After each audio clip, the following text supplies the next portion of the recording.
in a manner consistent with the Senate's bipartisan bills, which we have all put so much effort into. So back to the subject at hand, we will have two panels of witnesses today. First, Senators Ossoff and Tillis will speak about the challenges their states are facing. Then we will hear from top federal officials at the Department of Transportation, the Small Business Administration, Department of Agriculture, Department of Housing and Urban Development, and the Federal Emergency Management Agency. We also recently received an updated emergency supplemental request from the White House, which offers a helpful roadmap, but it is just the start. We know it will take full time to fully assess the needs of our communities impacted by the hurricanes and other natural disasters and the resources required to recover. So I hope we can take what we hear today and act swiftly in a bipartisan way to provide relief. After all, there is a long history of members coming together quickly in the wake of tragedy. Every one of us knows our states have needed help after disasters before, and we will certainly need help again. When disaster strikes, it should never matter who's in the White House, who's in the majority, which governor is asking for support, or how anyone voted in an election or on a last bill.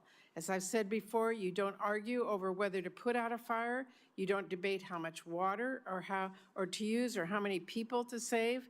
You roll up your sleeves, you get to work, and you get help out the door as much as needed, as fast as possible.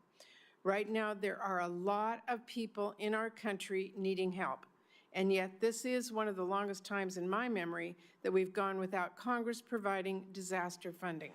That's unacceptable. It is well past time we get aid out to the many people in need after the many disasters we have faced over the past 2 years.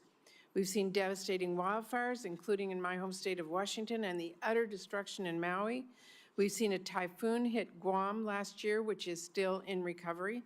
We've seen historic flooding in Vermont and deadly tornadoes in several of our states. There's the ongoing effort to rebuild after the Key Bridge collapse in Baltimore. And of course, the two hurricanes that recently tore through the South with catastrophic effect. It is clear that Hurricane Milton and Hurricane Helene were devastating, but the full extent of the damage is still coming into focus. And while we can see the road to recovery more clearly, we can also see it is a long one and it will take serious federal support. There are still communities without power and clean drinking water. There are miles and miles of roads and bridges that are still washed away. Families are wondering how they'll be able to return home if their house is gone. Farmers are wondering how they can recover from the loss of crops and poultry and more. Business owners are wondering how they will ever reopen their doors, and more than that, how their entire city or community will rebuild, especially those communities that thrived on tourism. People are desperate for answers and help and hope, and they are looking to Congress for action. We cannot let them down. Not now, not ever. That's why it's so important we come together to pass a bipartisan supplemental that meets these challenges. We need to replenish FEMA's Disaster Relief Fund. Right now, the backbone of our disaster response is running on fumes. We need more funding for the Department of Transportation's Emergency Relief Program. In 2013, when Washington State had a bridge collapse, that program was critical to our recovery, and it is critical now for rebuilding and reopening the Key Bridge, not to mention the roads that were washed out by Helene. We also need funding for HUD's Community Development Block Grant Disaster Recovery Program, which will help families get a roof back over their heads.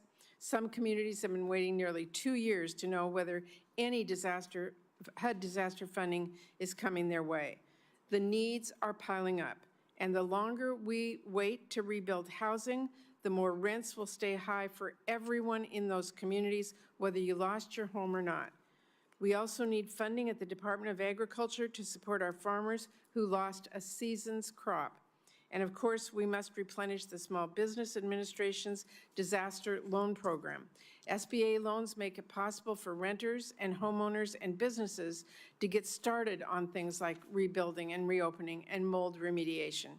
President Biden and members on both sides of the aisle have worked tirelessly to get people the help they need. And this committee is going to do everything it can to make sure we fulfill our obligations to get money out the door and get support to our communities. But funds are exhausted, and the SBA backlog is growing, over 60,000 applications already. I really appreciate the work of Senator Tillis and Senator Warner to craft a bipartisan bill on this. It was incredibly frustrating to see their bill blocked by a senator last week. But we are not giving up. We need to get this done. We need to get it done soon. I want to underscore that. Delay is not harmless. It carries its own cost, one that families and communities will be forced to bear for years. Businesses shuttered, jobs lost, family farms bankrupt, houses overtaken by water damage and mold, communities unable to return and rebuild and reopen, families forced to abandon the houses and communities they love because they can't afford to stay, not to mention people forced by desperation and necessity to take out predatory and high-interest loans. Every day we don't act, the costs grow. And in one final point, in times of crisis, it is actively harmful when political leaders spread disinformation and mistruths about relief efforts. The blatant lies we saw repeated this past fall, particularly in the aftermath of Hurricane Helene, do nothing to help. It undercuts trust in FEMA, and importantly, it discourages people from getting the help they are otherwise eligible for. I know and I trust that members of this committee, Republican and Democrat, are committed to getting accurate information out there to help as many as people as possible. So I urge everyone to listen closely to this discussion today and let the weight of the work ahead really sink in. I hope that after this discussion, we will be able to work together in a quick, bipartisan way to draft and pass a supplemental that truly meets the challenges our communities are facing. Thank you. Senator Collins. Thank you, Chair Murray. I want to begin my remarks this morning by commending Chair Murray for her bipartisan leadership and hard work during the past 2 years. This hearing is a great example of her approach. It demonstrates her effective commitment to carefully reviewing budget requests, and it was scheduled very quickly so that we could meet the needs of our nation, and it really exemplifies the bipartisan leadership that she has demonstrated. And I look forward to continuing to work closely with her in the next 2 years. I want to thank our witnesses today, particularly Senators Tillis and Ossoff, for being with us. Senator Tillis and I have had, I've lost count of the number of conversations that we've had about his state's needs following the recent horrific flooding in Western North Carolina. And I look forward to both senators sharing their perspective with our committee. From the wildfires in the west, flooding in the northeast, drought throughout the plains, and hurricanes in the south, it seems that no region of the country has been spared from destruction caused by severe weather. Last winter, Maine's coast was hit with a pair of ferocious storms that wiped out portions of our state's iconic working waterfront. I toured storm-battered sites in Harpswell and Bailey Island last January and heard from many fishermen, lobstermen, and women that it was the worst storm damage that they had ever experienced. In fact, the state of Maine estimates that it took out about 50% of our fishing infrastructure in our state.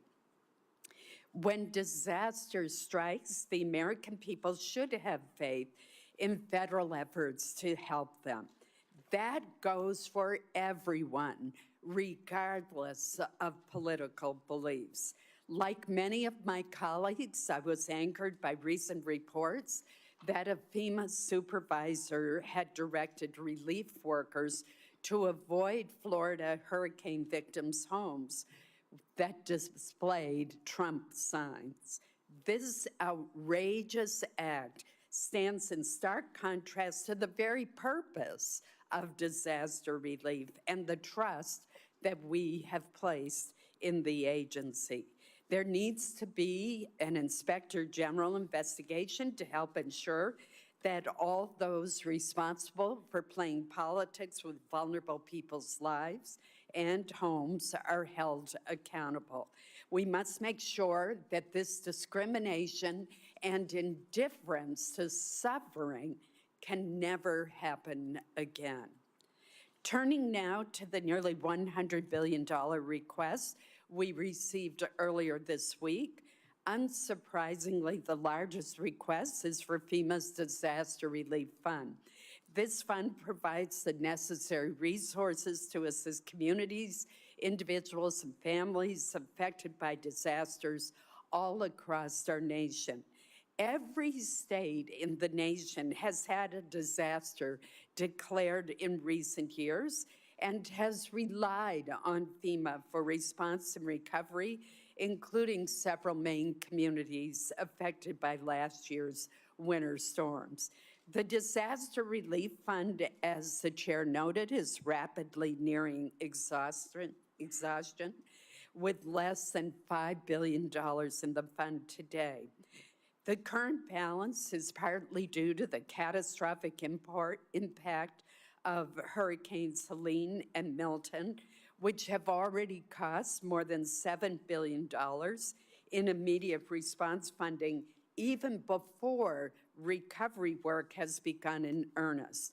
We must replenish the fund so that FEMA can continue to respond to disasters affecting any of our states. While FEMA takes the lead for immediate disaster response, the Small Business Administration and the Departments of Transportation and Housing and Urban Development work to rebuild critical infrastructure, assist small businesses, and help communities address long-term recovery challenges. Today, we will also discuss the multiple disasters facing our farmers and rural communities. In addition to battling severe weather events, many farmers are facing an economic crisis. Net farm income has dropped, many commodity prices have significantly decreased, and there has been a major increase in input and operational costs due to inflation. I've heard from farmers in Maine who are struggling to stay afloat. They are doing all that they can to stay in operation, but many are being forced to cease operating.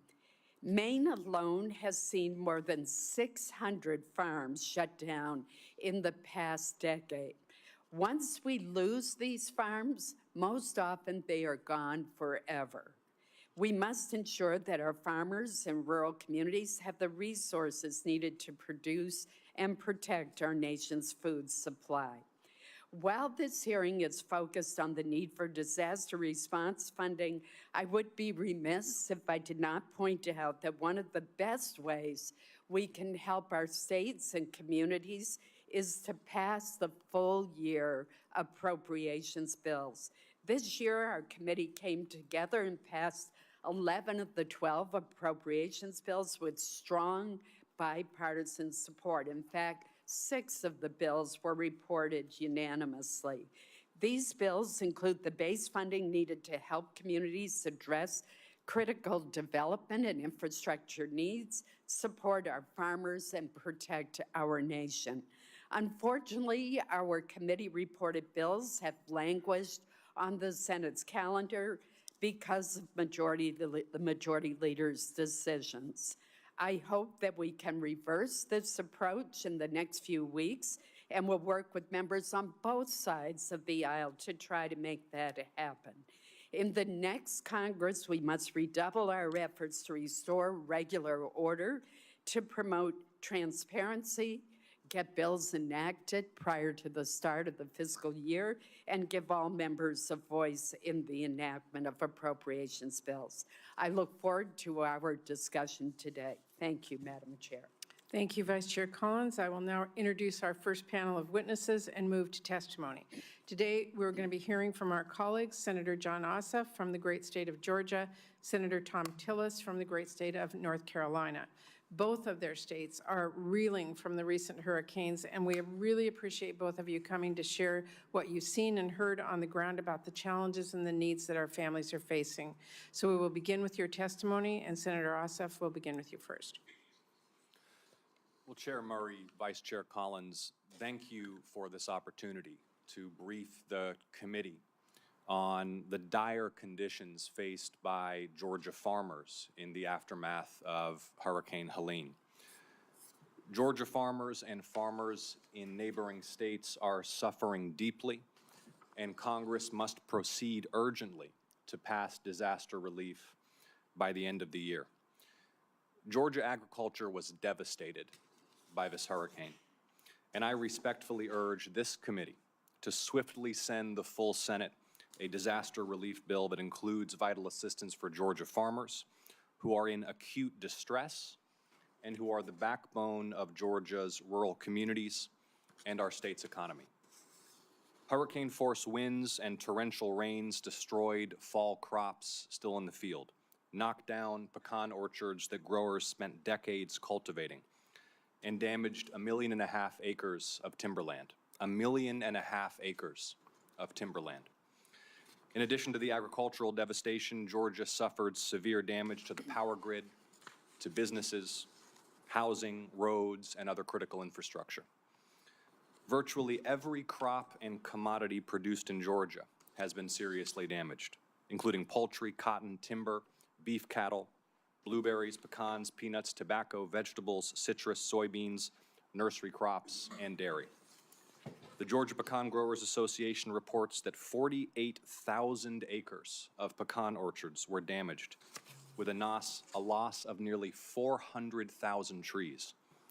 Pecan growers like Scott Hudson, a fifth-generation family farmer whose family also runs a cleaning and processing plant, faces 60 to 70% crop loss and 20 to 30% tree loss for their older trees, which will take 10 to 20 years to replace. Taylor and Aaron Moses in Uvalde estimate that they've lost 85% of their 800 acres of trees. They won't be able to save a single tree from the first orchard they planted in 2007. The Georgia Poultry Federation reports that 495 poultry houses took significant damage, including 295 that were completely lost. Van Wooten, a county commissioner in Jeff Davis County who's raised chickens for 31 years, saw all 10 of his chicken houses destroyed, many with birds still inside. Without our help, he isn't sure now whether he'll be able to return to raising chickens. The University of Georgia estimates that Georgia vegetable producers lost 25 to 30% of the fall crop. T.J. Moore's grandfather started farming in 1964. Now he, his brother, and their parents grow green beans, eggplant, bell peppers, cucumbers, and more. And due to the storm, they expect this fall to sell less than 30% of their normal crop. In Clinch County, blueberries make up 35% of the loan portfolio at the local bank.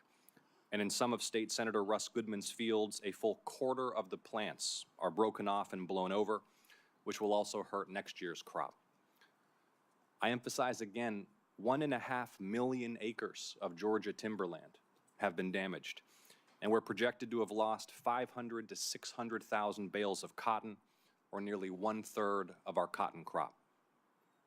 Colleagues, the numbers are staggering, but this isn't about numbers, it's about families and rural communities. And without our help, the simple fact is that many of these family farms will fold, and they may fold soon. They're staring at devastated farmland and orchards. They're deep in the red, and they're under immense stress. If they go under, our rural communities go under. The local tax base funding schools and infrastructure is destroyed, and the rural way of life in Georgia risks disappearing altogether. We know what we need to do, and the fact that my colleague Senator Tillis and I are here before you, a Democrat and a Republican, urging speed to achieve this essential goal, I hope is testimony to the urgency of bipartisan action before the end of the year. We must refuse the temptation to delay or to get dragged into politics. We must swiftly pass disaster assistance by the end of the year. My constituents and Americans in every state hit by this terrible storm and hit by natural disasters for the last several years are counting on all of us. And that's why I'm so grateful again, Chair Murray and Vice Chair Collins and members of the committee for the privilege of appearing before you today. Thank you. Thank you very much, Senator Ossoff. Senator Tillis.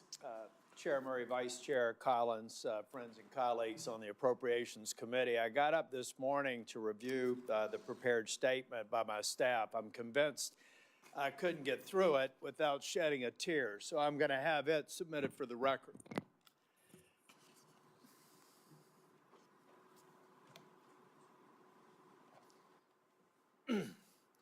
$102 lives lost.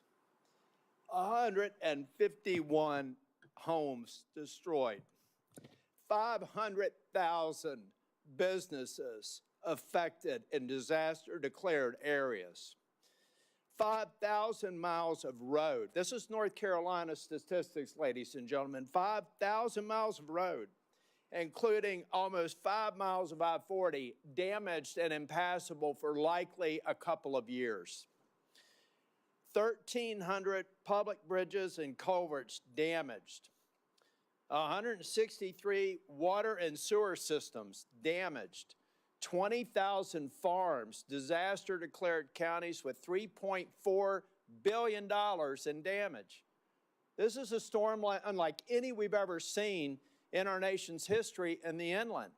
250 miles inland with nearly Category 1 hurricane force. After several days of drenching rain just a few days before. We have a disaster-declared area. If you eliminate some that were technically declared disasters, if you only count the landmass that has devastation like you've seen in Asheville or Boone or Burnsville or Big Creek or Canton or Clyde, I have thousands of people in harm's way. So I went to the floor last week just to try and fix one problem. But let me back up as I see Senator Schatz here. Back in August, Senator Schatz, I believe it was August, Senator Schatz, came to me and said, Tom, I hope you'll support me on the supplemental for Maui. I said, count me in, Brian, because I have no doubt that before the end of this season, I'll probably have to come to you and ask your support, and I'm expecting you'll be there, as he always is, as most of you already are. Actually, as 99 of you were last week to get the Small Business Administration plus up of $800 million. I had one objection. Now, folks, I don't think that my folks in North Carolina, Georgia, where both of my children were raised, and a sister who had a house damaged by the storm, or Florida, where I was born, they don't need tears, they need action. And we not only need action in the way that we normally respond to storms, we need an action in a very different way. I'm not talking about, I was born in Florida, raised in New Orleans, lived in virtually every southern state. I've seen storms in my life. I saw Camille hit Mississippi on my way to move to New Orleans. I've seen these storms. And interestingly enough, the topology of the coastal plains, you pretty much know what you need to get fixed pretty soon. And within 2 years, you can probably get most of the infrastructure done, people recovering their lives for decades, if ever. But that's not what we have in North Carolina. We have several river basins that flooded entire towns. Asheville just got drinkable water 2 days ago. The storm hit 54 days ago. And there are some communities that won't have it. I've got a community near the Virginia line that may be without power until March. The media has moved on, but the damage, it is impossible to conceive, even with what I'm saying today, without being there. And I would invite any of you to come here or come there and see it. So I'm going to submit my formal testimony for the record, Chair and Vice Chair, but we've got to do something differently. Let me give you an example of what people in Florida, my home state, are doing right now. They're being told by FEMA that Milton, they got parts of Florida got hit by Milton, parts of Florida got hit by Helene, parts of Florida got hit by Debbie. Can you imagine a municipal official right now who's being told, you got to distinguish between that utility pole that was debris with Debbie and debris with Milton or debris with Helene?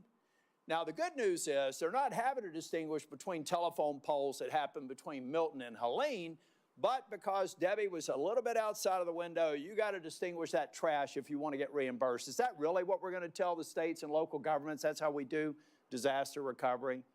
Am I really going to say that I have to get all of my needs in 6 months to be able to have FEMA recovery? There are communities we won't get to in 6 months. So I thank you all for taking on the appropriations task. I intend to put another unanimous consent request together and maybe have another discussion with the junior senator from Kentucky, but I'm going to fight for the people who were affected, not only in North Carolina, but many states that I have family, friends, and have lived in. We've got to act. We've got to look at Paycheck Protection Program. We've got to take a look at employee tax credits programs at work. We should be instructed by COVID to recognize this is a long-term recovery unlike we've ever seen. And we can either learn from it and start talking about creative ways now, or we can regret it later when some of my western cities are going to dry up. That policy is separate from your appropriations task. I thank you for the work that you're doing. I fully support the OMB request for $100 billion. But that's only the beginning. We've got to react differently to storms. This may be the first, but it won't be the last like we've seen in North Carolina, and we owe it to the American people to be ready to do better. Thank you. Thank you very much, Senator Tillis. Thank you to both of you for being here today. We will now have our second panel of witnesses come forward and move to their testimony.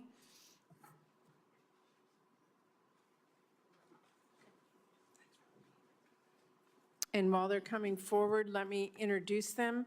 We are joined today by Secretary of Transportation, Pete Buttigieg, Small Business Administrator, Isabel Guzman, Deputy Secretary of Agriculture, Xochitl Torres-Small, Deputy Secretary of Housing and Urban Development, Adrian Todman, and FEMA Administrator, Deanne Criswell. These agencies that are before us today are on the front line of our nation's disaster response efforts. We are very grateful for all of you for joining to share your perspective on the work and needs ahead. We will begin with testimony from each of you and then move to our senators for questions. Secretary Buttigieg, if you are ready, we will begin with you. Good morning, and thank you, Chair Murray. Thank you, Vice Chair Collins, and thanks to all of the members of this committee for the opportunity to speak with you today alongside my colleagues from the Biden-Harris administration. A month ago, I was in North Carolina and Tennessee visiting some of the communities impacted by Hurricane Helene. I saw entire lanes of I-40 demolished and collapsed into the gorge below, washed out by heavy rainfall, likely exacerbated by climate change. I spoke to families, to small business owners, and community leaders about how this catastrophic storm impacted their lives and livelihoods, and about what they need in the short term and for the long haul. And I met with first responders who have been working tirelessly to help the people in these communities as they contend with the loss of homes, the loss of businesses, and the loss of life. In the weeks since, the Biden-Harris administration has continued to direct extensive, well-coordinated support to the communities devastated by these storms. We're working alongside state and local governments, nonprofit groups, and volunteer organizations in the ongoing response and recovery efforts. We've been working to combat an increasingly common and unequivocally harmful part of 21st century life, the rapid spread of falsehoods that we've come to call misinformation and disinformation across digital media, which in this case included the work of the Federal Aviation Administration, which acts to facilitate response and recovery while keeping our airspace safe. As of today, the U.S. Department of Transportation, through our Federal Highway Administration Emergency Relief, or ER program, has delivered $187 million in funding to communities in North Carolina, South Carolina, Tennessee, and Virginia, as well as the federal land management agencies in these states to support immediate needs. These funds are being put to immediate use to get roads and bridges repaired and reopened and deal with disruptions in the meantime. Already we've seen how these funds are facilitating recovery, helping open US 276 near Caesars Head in Greenville County, South Carolina, and continuing the ongoing work along I-26 and I-40 between North Carolina and Tennessee to restore access to those critical roadways. As valuable as that work has been, the present reality is that our department will soon lack the funding to address additional needs resulting from the recent hurricanes and other prior disasters, as well as needs from future storms or other disasters. And that's because the amount of FHWA emergency relief funding being requested from numerous states far exceeds the amount of money that's available. Helene recovery alone will require extensive ongoing investment to permanently rebuild the roads and bridges destroyed by the storm. Meanwhile, we continue to have unmet need for recovery in states like Alaska, Hawaii, Maryland, and Nevada that qualify for FHWA funding to rebuild transportation infrastructure after other recent disasters. With each passing day, we are growing closer to a situation where this department will not be able to provide even partial funding for eligible projects. Consider communities in Arkansas, California, and Oklahoma that have been impacted by floods, tornadoes, and wildfires, or the Francis Scott Key Bridge in Maryland, or the Teton Pass in Wyoming. We currently lack the funds to permanently rebuild the infrastructure in these communities and many others across the country, even though they are eligible. President Biden's requested approximately $8.1 million for the ER program. These funds would cover the backlog of projects waiting for funding, as well as the needs of states from Hurricanes Helene and Milton. I also want to note that in addition to funding for that Federal Highway Administration program, President Biden has also requested $57 million for the Federal Transit Administration's Public Transportation Emergency Relief Program to assist transit agencies that were impacted by and supported local response efforts during Helene, Milton, and other disasters. There is an urgent need today for Congress to act to provide supplemental funding to support communities across this country grappling with disasters. This would not be the first time Congress has risen to the occasion. We saw it after Hurricanes Katrina, Rita, and Wilma in 2005, more recently in 2018 following Hurricanes Harvey, Irma, and Maria. Now the American people, including the communities in North Carolina, South Carolina, Virginia, Tennessee, Florida, and Georgia, are counting on Congress to act. As we gather today, we know that investing in resilient infrastructure up front can save lives and reduce the cost of rebuilding. That's why USDOT prioritizes resilient infrastructure in its discretionary grant programs. And through the PROTECT program created through the bipartisan infrastructure law, we're deploying the first ever formula and discretionary funds dedicated to making our infrastructure more resilient. We are seeing the reality of climate change in real time. Weather events that were previously deemed once in a century are coming along every few years. It is not a fluke, it is not a coincidence, and most importantly, it is not going to go away. We need adequate and sustained funding to make sure our communities have what they need to rebuild roads and bridges, to make them more resilient in the face of extreme weather and other disasters, and to help people return to normal life as quickly as possible. With your partnership, I know we can deliver the critical support that's needed right now for our transportation infrastructure, for farmers and ranchers dealing with crop loss, and for families and small business owners who need to rebuild their homes and schools and storefronts and lives. Thank you for welcoming me here today, and I look forward to working alongside you as we help these communities recover and build back stronger and more resilient for the future. Thank you very much. Administrator Guzman. Thank you so much, Chair Murray, Vice Chair Collins, and the distinguished members of the committee. Thank you for the invitation to appear today to discuss the SBA's disaster loan program and the pressing need for additional funding. For decades, SBA disaster loans have been a proven and important resource to help communities impacted by disaster recover and rebuild. SBA offers direct loans to homeowners, renters, businesses, and private nonprofits to help communities get back on their feet. These affordable loans cover disaster losses not fully covered by insurance or other sources and provide much-needed flexibility with low interest long terms and 1 year of deferred payments and no interest accrual. Harvard University research shows that early access to disaster funding makes a difference in communities receiving more, and those communities receiving more SBA funding are more likely to experience sustained growth versus lagging.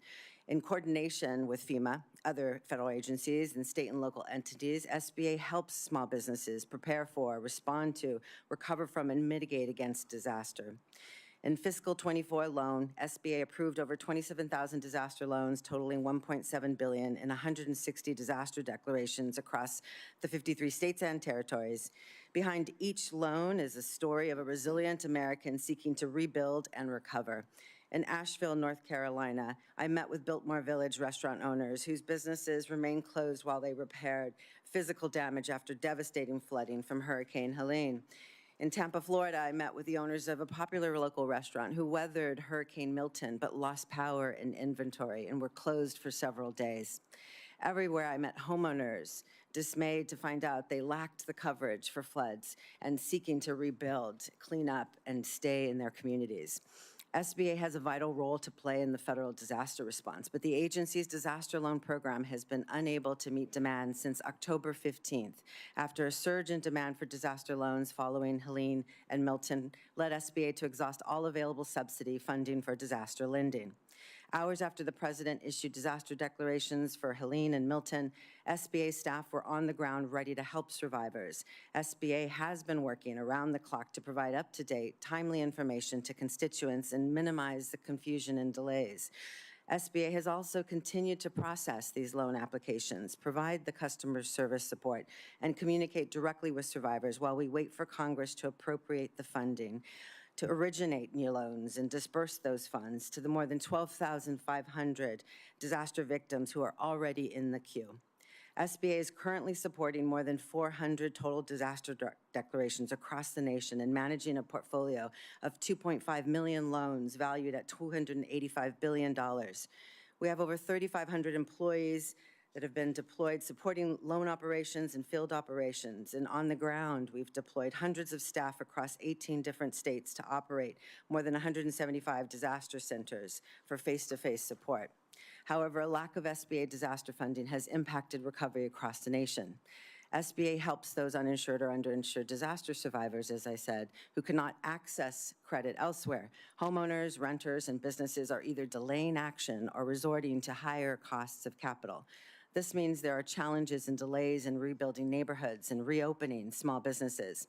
Homeowners have been unable to access low interest rate loans to remove debris or eradicate mold so they can return to their homes. Survivors who lost a car cannot purchase a new one to take their children to school or get themselves to work. Small businesses cannot replace damaged equipment or inventory or cover economic injury from business disruption. Our disaster-impacted communities need access to SBA loans, and we hope Congress will work quickly to restore funding for this important program. SBA strongly supports the administration's supplemental budget request for SBA's $2.249 billion in funding for SBA's disaster loan program.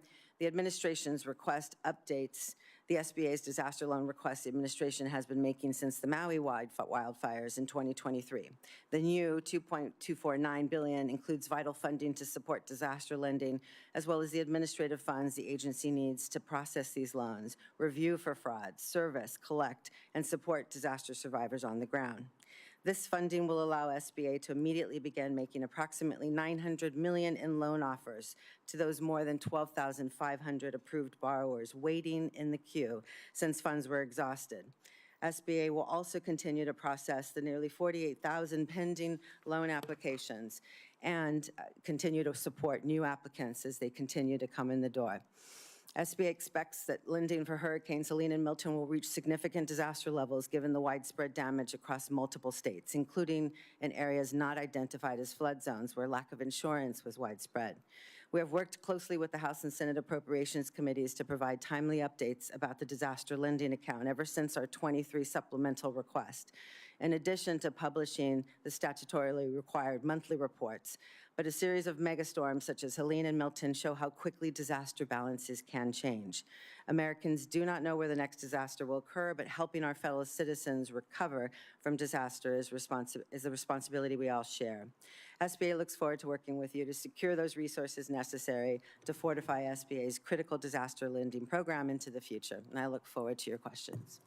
Thank you. Deputy Secretary Torres-Small. Thank you, Chair Murray. Thank you, Vice Chair Collins, and thank you, esteemed members of the Appropriations Committee, for convening this crucial discussion on how we show up for American people in the wake of disaster.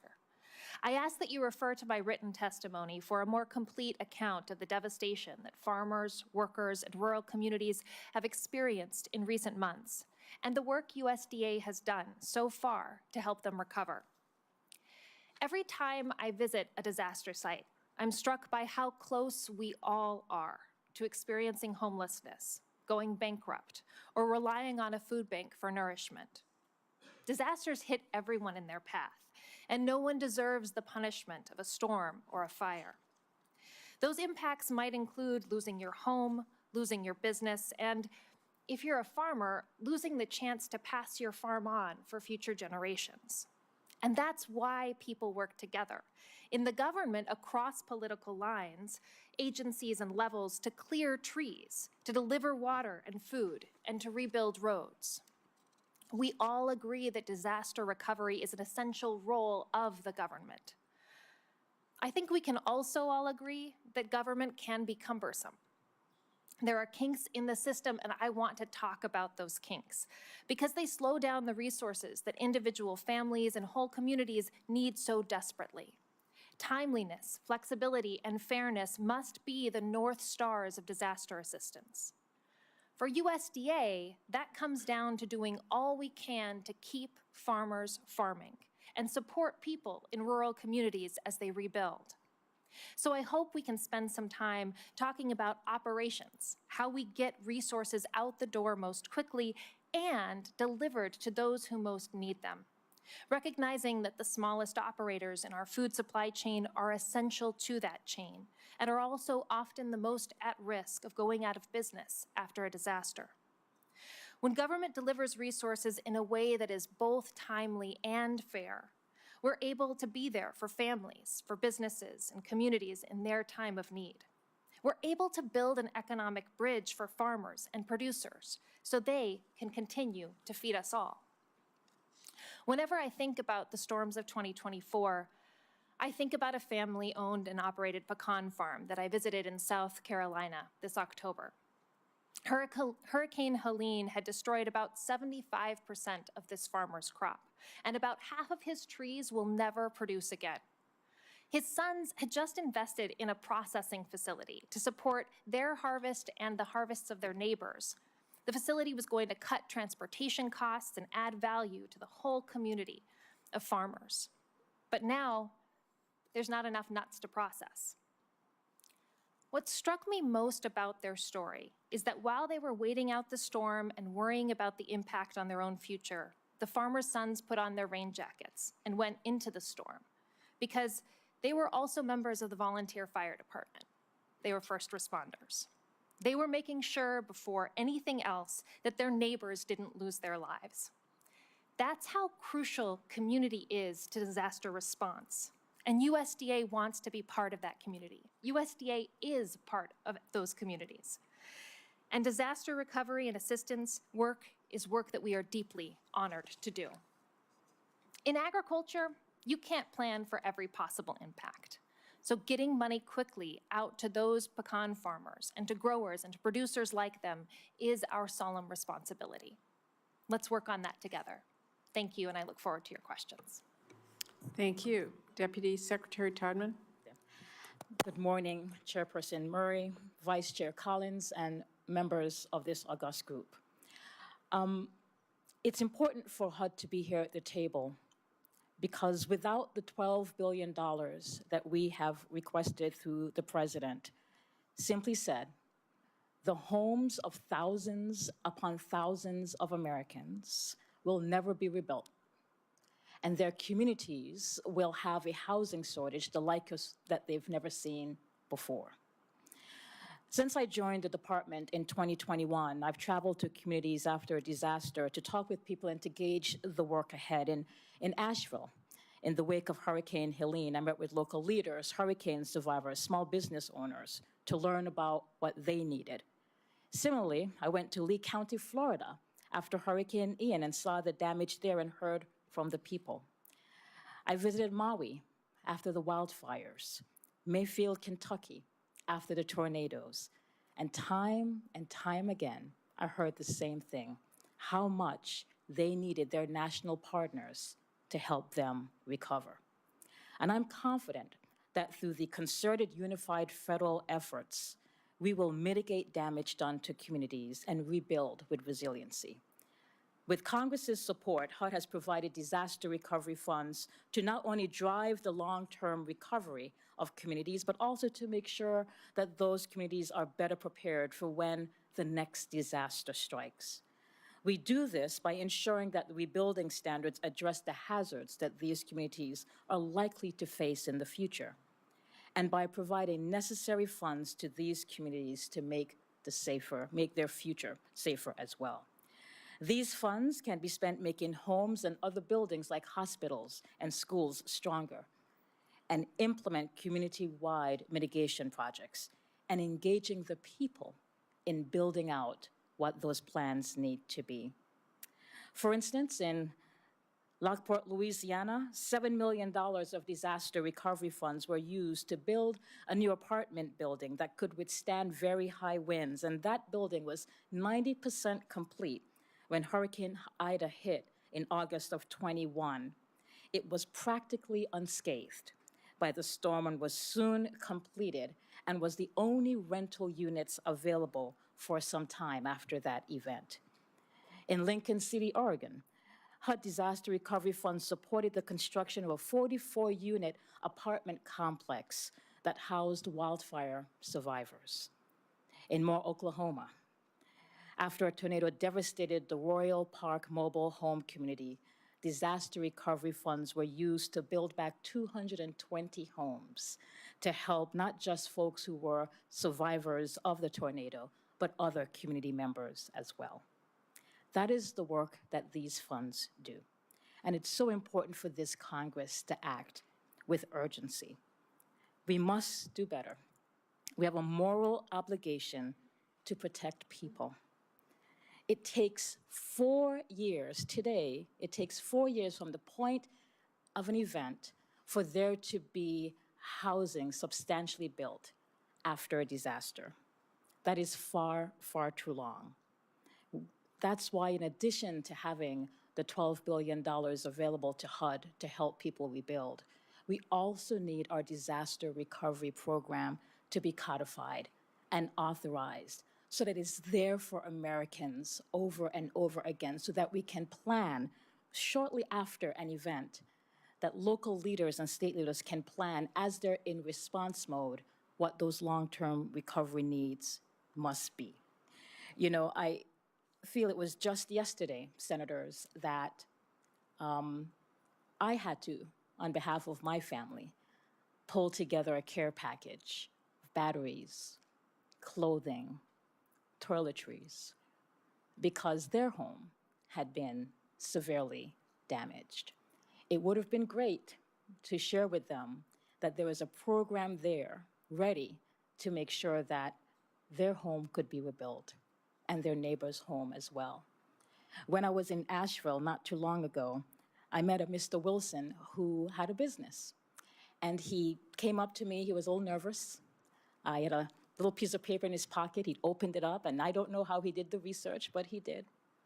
And Mr. Wilson said, you know, Ms. Todman, we need help.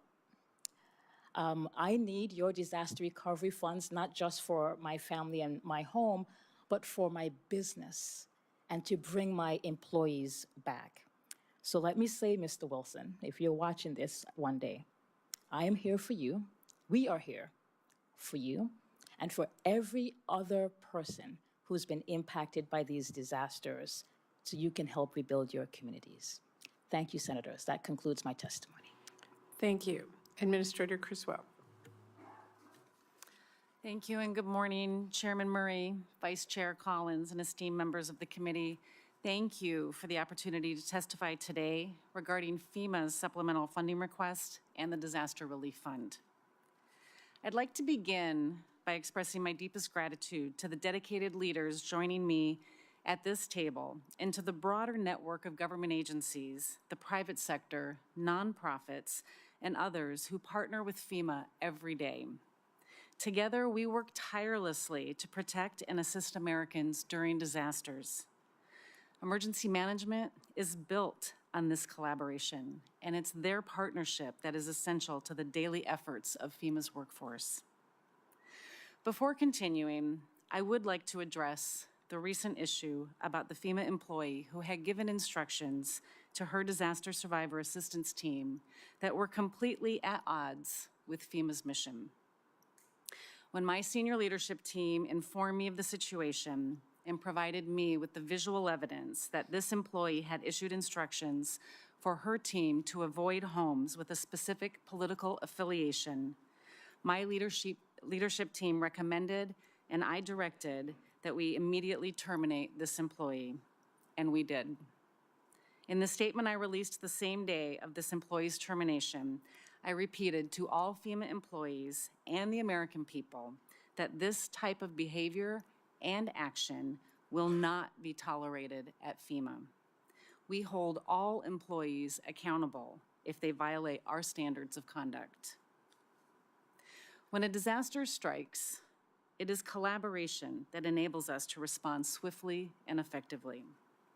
This spirit of partnership has been especially crucial during the responses to Hurricanes Helene and Milton, where FEMA has mobilized over 10,000 personnel and collaborated with more than 30 federal agencies to ensure critical services and life-sustaining resources reached the hardest hit communities.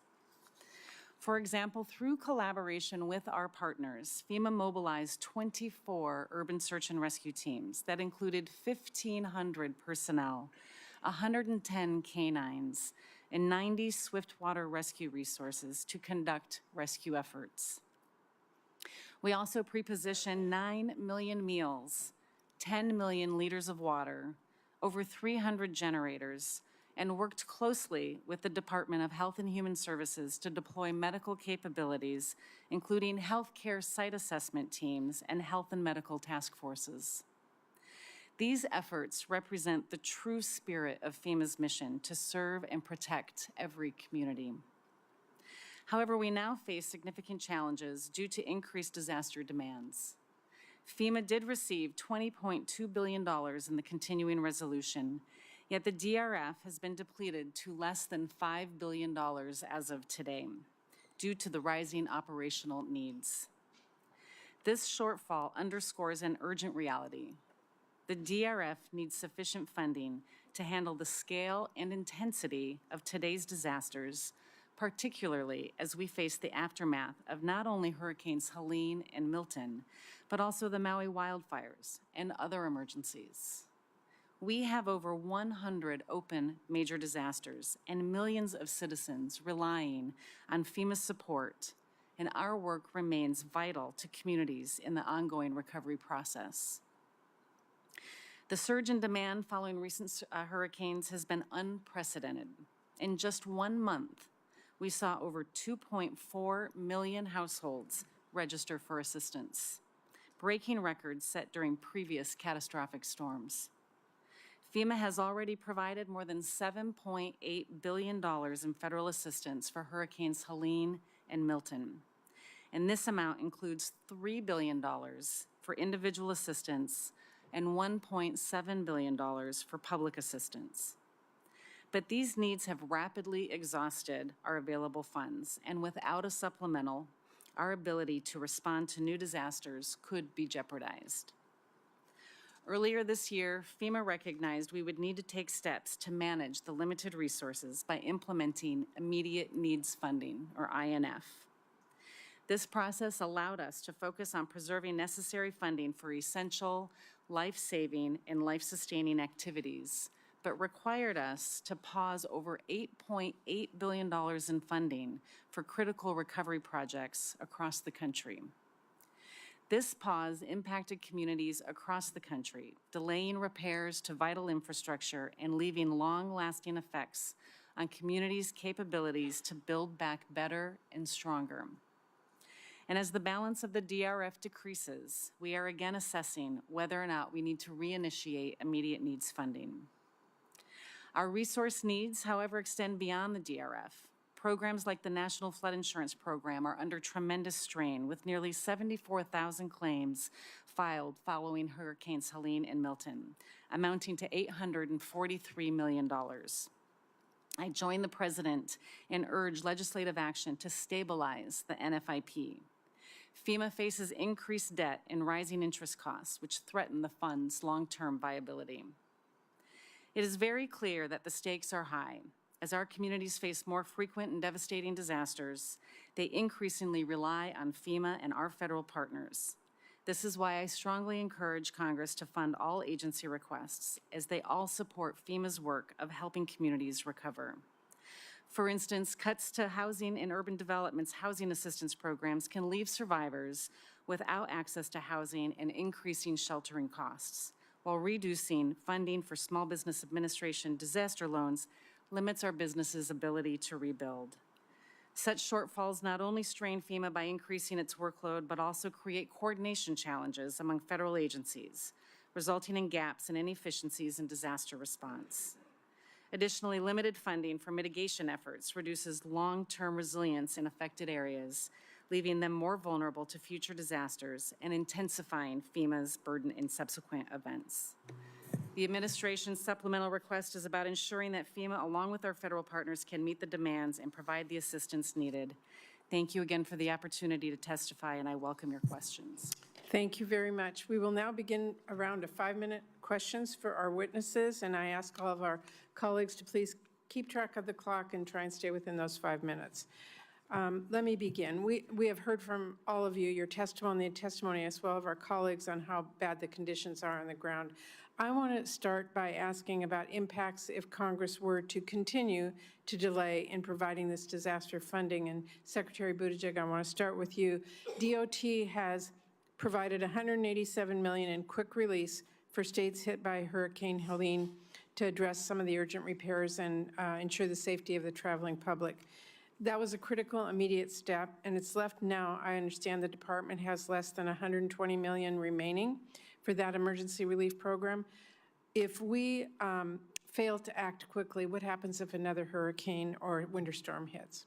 Well, in short, we would be unable to say yes, either in full or in part, to those quick release requests. We work to turn those around in a matter of hours when possible, and we have been able to say yes to 100% to those quick release requests.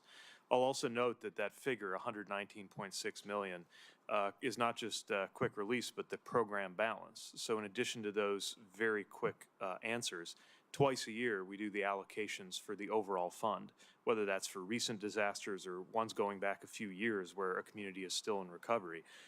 Those too would be impacted because it's all the same funding. And so very quickly we would be simply unable to support any of these disasters. Thank you. And Administrator Guzman, in 2024 and 2025, SBA received over 280,000 applications from disaster survivors. That number, I understand, is expected to increase in the coming weeks. And meanwhile, the SBA Disaster Loan Program has been unable to originate new loans for more than 35 days, and 60,000 renters, homeowners, and businesses remain stuck in the backlog now. Talk to us about the impact of this lapse on disaster survivors and explain why we need to provide that funding now. SBA provides that support for those who don't have insurance or are underinsured. In addition, these are people who do not have credit elsewhere. And so these constituents are faced with higher costs of capital or no capital access at all to be able to rebuild their lives. And so with delays, this further impacts them. As I said, I have nearly $1 billion sitting there waiting to deploy as soon as I get funding, plus the additional 48,000 applications that we are still processing. $30 million a day is what we approve. So the longer this sustains, the further these constituents will not be able to access the program. And I would say that for the businesses, it's not just the businesses, it's the homeowners, the renters. 70% of our funding goes to homeowners and renters to get back in their neighborhoods. Right, and once we do replenish this account, how long will it take for that money to hit bank accounts once we act? We would switch back our systems from the technology perspective and hope to get those awards within 24 to 48 hours. However, these are loans. We would need to continue through the process and finalize those loans to disperse dollars within, as fast as 24 hours to up to 2 to 4 weeks. Okay, thank you very much. Administrator Criswell, the Disaster Relief Fund, as we all know, plays a really major role in helping our communities respond to these disasters. We provided access to over $20 billion in the DERF during the CR period, and the administration's latest request includes another $40 billion. Can you explain how the disaster programs of other agencies impact overall response and recovery efforts, and how these potential funding shortfalls for other disaster programs actually affect FEMA's work? These disaster programs really work as a holistic way to help communities recover from disasters. While our programs support specific areas like in individual assistance, we can give homeowners that are underinsured or uninsured some funding. Our programs are not designed to replace insurance or make them whole, and that's where these other programs from USDA and SBA, CDBG-DR really come into play to have a holistic approach to community recovery. And without the supplemental disaster funding for all of these agencies, it will slow down recovery in these communities and really making it more difficult for the individuals, homeowners or renters, small businesses, and the community in general to be able to move along quickly in their recovery process. Thank you. And let me just address this spread of misinformation and disinformation. Just quickly, what is the real-world harm if we see this misinformation, disinformation on communities?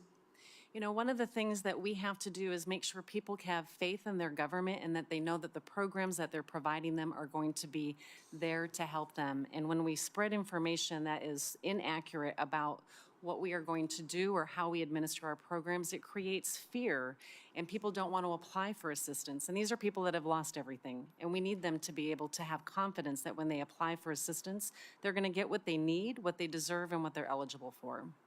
Well, thank you. And I know in the past we've seen administrations attempt to withhold disaster funding from states and communities that were affected by some of these devastating disasters. I do think I speak for every member of this committee when I say the spread of disinformation and any efforts by anyone to withhold funds Congress has appropriated for the purpose of assisting communities in their time of need will not be tolerated, whether it comes in the form of a frontline worker or the highest levels of government.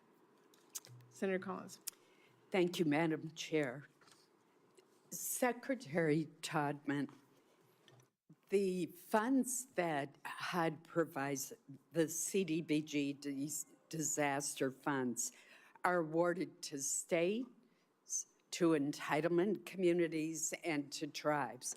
However, if you look at disasters, they rarely align with those categories.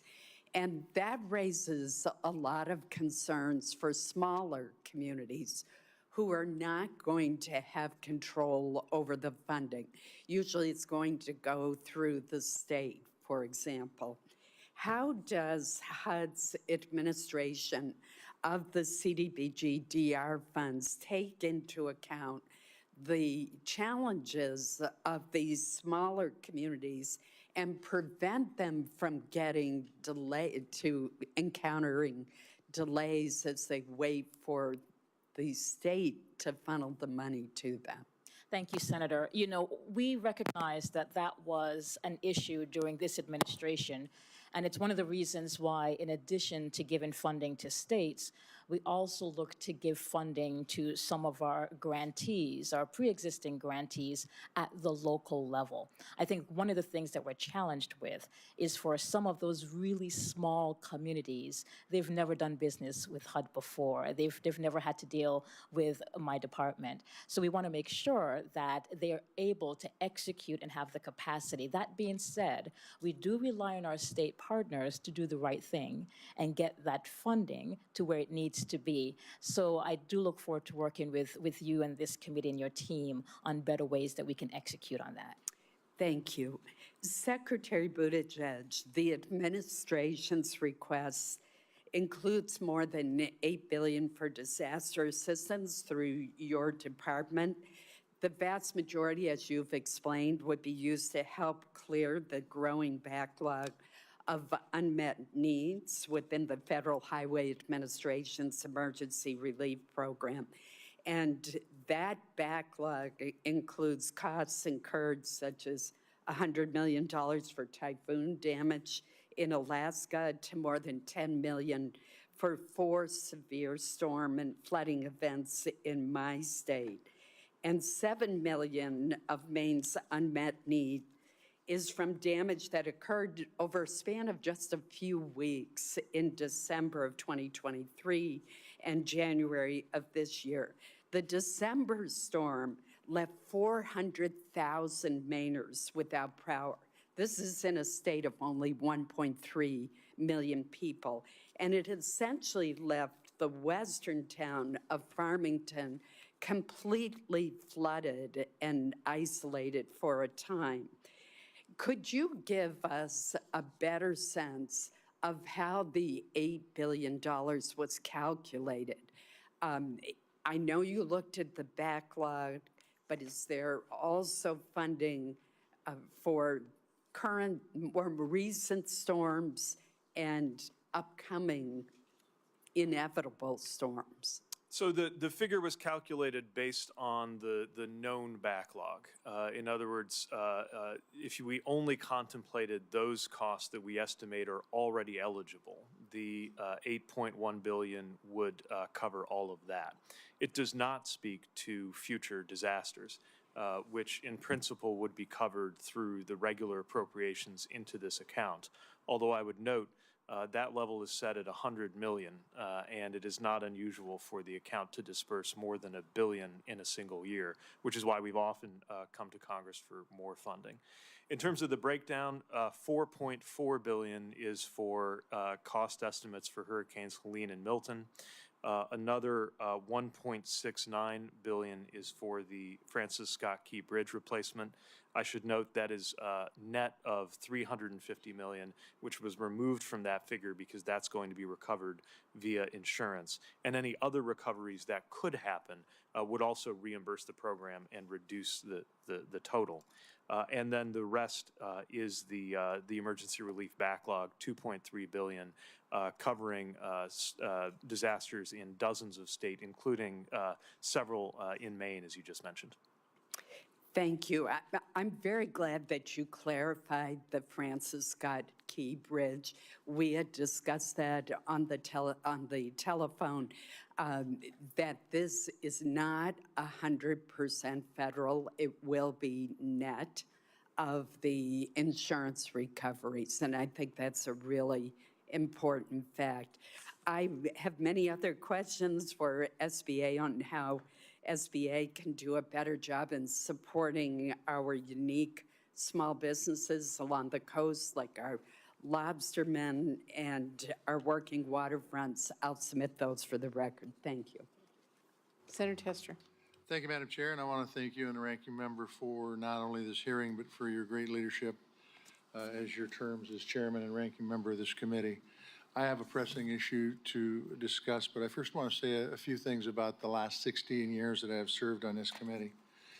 I was recently reminded of a story about a 2013 omnibus. During those negotiations, Congress decided to add a provision to that omnibus bill that would allow Monsanto to continue selling GMO products, even though a federal court had ruled that they no longer could do so.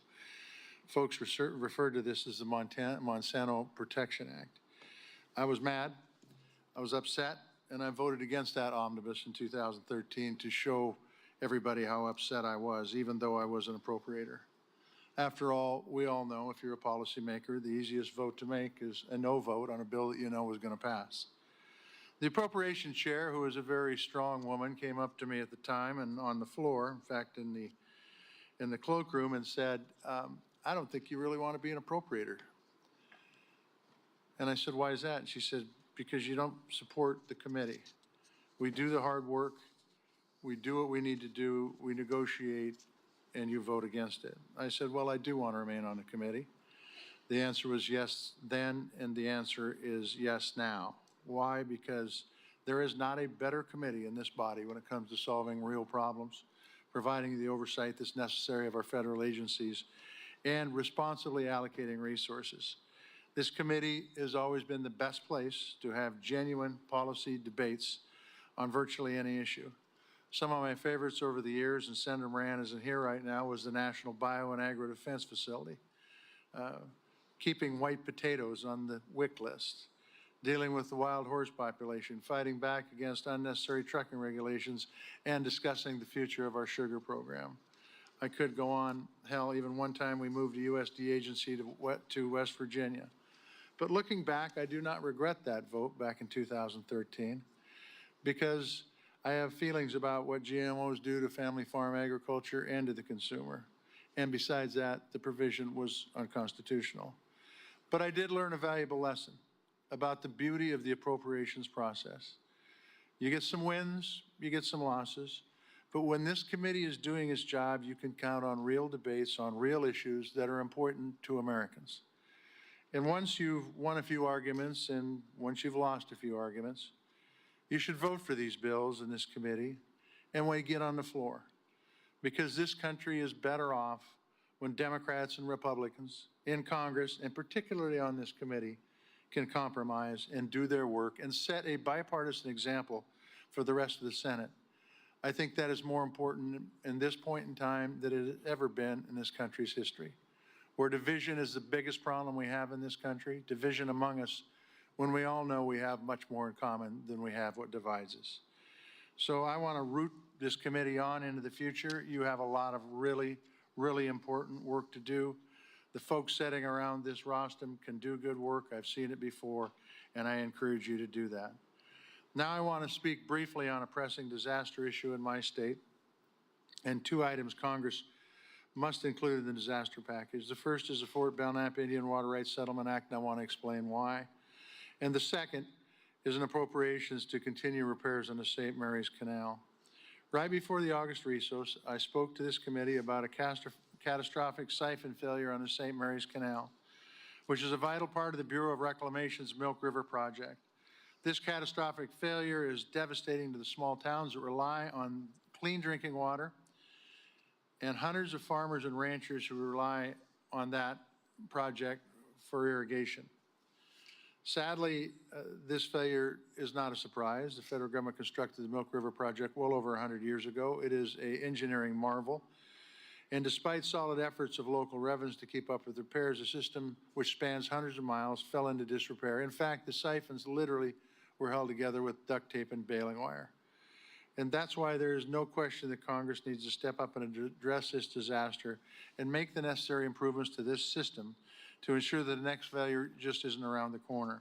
The good news is I've got legislation that can accomplish this. It's ready to go, the Fort Belknap Indian Community Water Rights Settlement Act of 2024.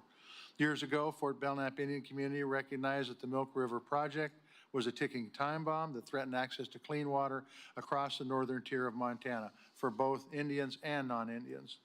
With this in mind and through their strong leadership, they decided as part of the settlement of their waterment claims with the United States, they would contribute significant funds to the settlement to rebuilding the St. Mary's Canal. As a result, bipartisan bill has already been passed by the Senate twice, this Congress. That's right, twice. The federal legislation is over 2 decades in the making. In fact, I think it's been vetted more than any other bill that I've worked on in the 18 years I've served in the Senate. It is the right bill for this moment, and it's the right time to get it signed into law with an appropriations that continue repairs on the St. Mary's Canal. I don't have any questions today to the witnesses, but I asked that as the disaster package is finalized, that folks in this committee help address our irrigation disaster in Montana. With that, tally ho, friends, and thank you, Madam Chair. Thank you. Senator Hyde-Smith.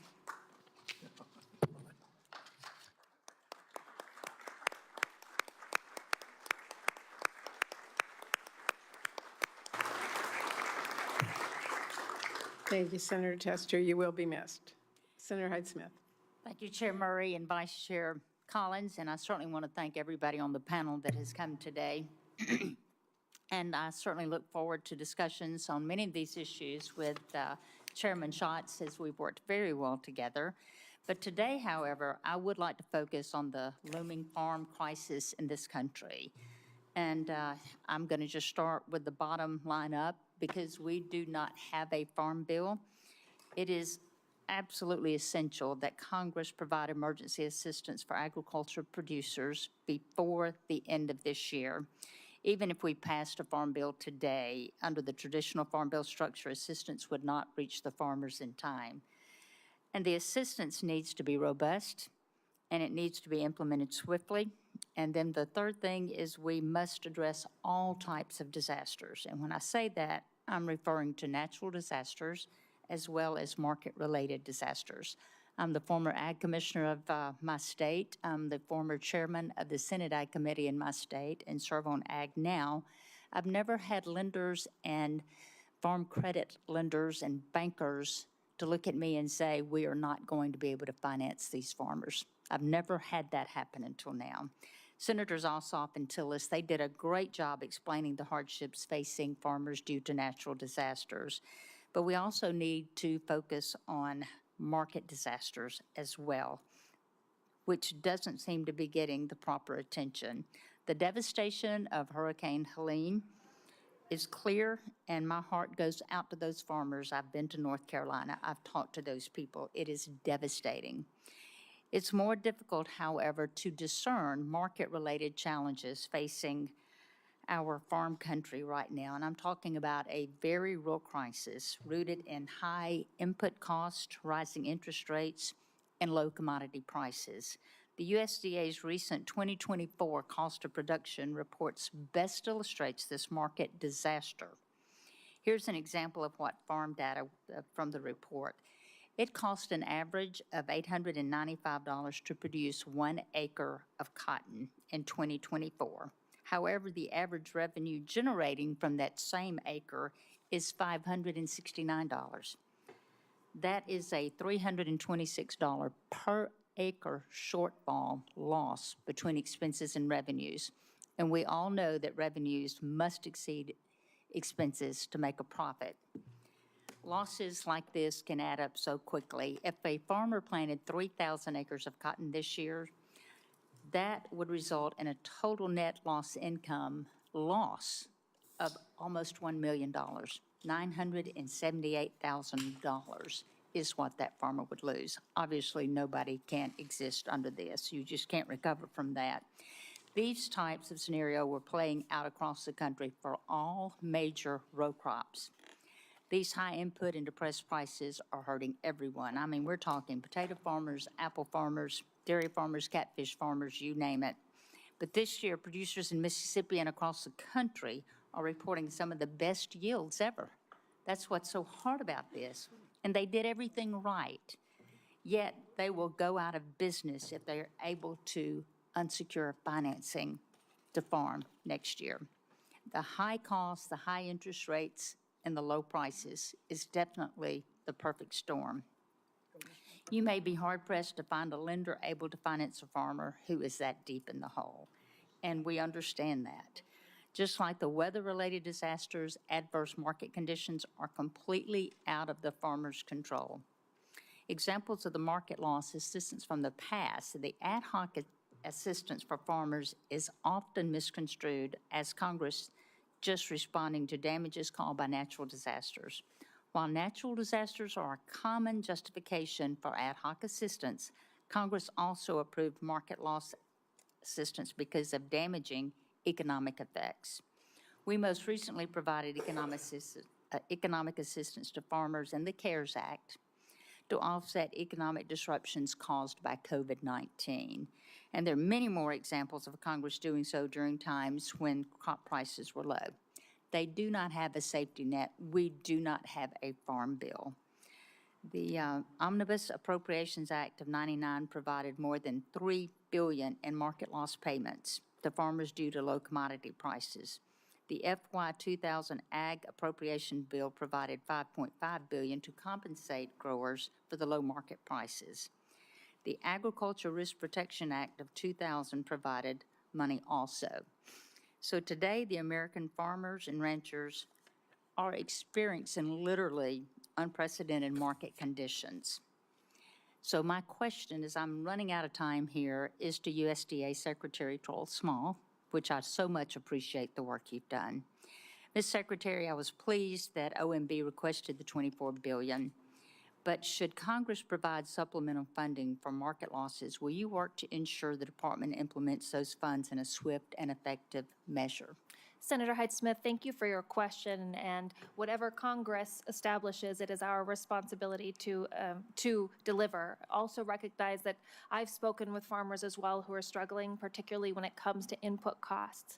As Congress identifies, makes the hard choices about disaster funding as well as other economic assistance in the wake of fiscal conservatism, we know that we've got to look deep into which farmers are struggling. And so that same report you referenced does also acknowledge that in the last 4 years, total average net farm income has been up above the 20-year average, including one banner year, and the rest of the years all above 2014, or all as high as they'd been since 2014. So that means we've really got to dive into those details about who are the farmers who are struggling and how do we support them, both this time and tracking a future where we're taking on challenges like domestic fertilization production and increased market opportunities. Yeah, with the high cost and the interest rates, I mean, we're expecting to lose 20% of good producers. So I do think this is a true emergency and a crisis for our farmers. Thank you, Madam Chairman. Senator Coons. Thank you, Chair Murray. Thank you, Ranking Member Collins, and to each of the administration officials who've testified today. Thank you for your heart, your time, your effort. We heard from each of you the stories of individuals you've connected with and where you've gone and visited, and from the folks in your agencies who are doing the very hard work of helping the people, of course, of Georgia and North Carolina, but so many other states across our country recover from disasters. This is one thing that really should bring all of us together, and I'm grateful for the work of this committee and of your agencies. I have two things I wanted to mention. Senator Tillis, in a compelling opening statement, said we have to deliver aid differently in response to disasters.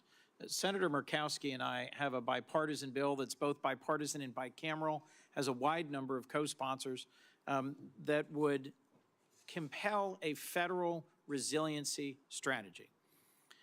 More than a dozen states around the country, my home state of Delaware, her home state of Alaska, as well as the states of North Carolina, Florida, Mississippi, Michigan, have state resiliency officers or state resiliency commissions.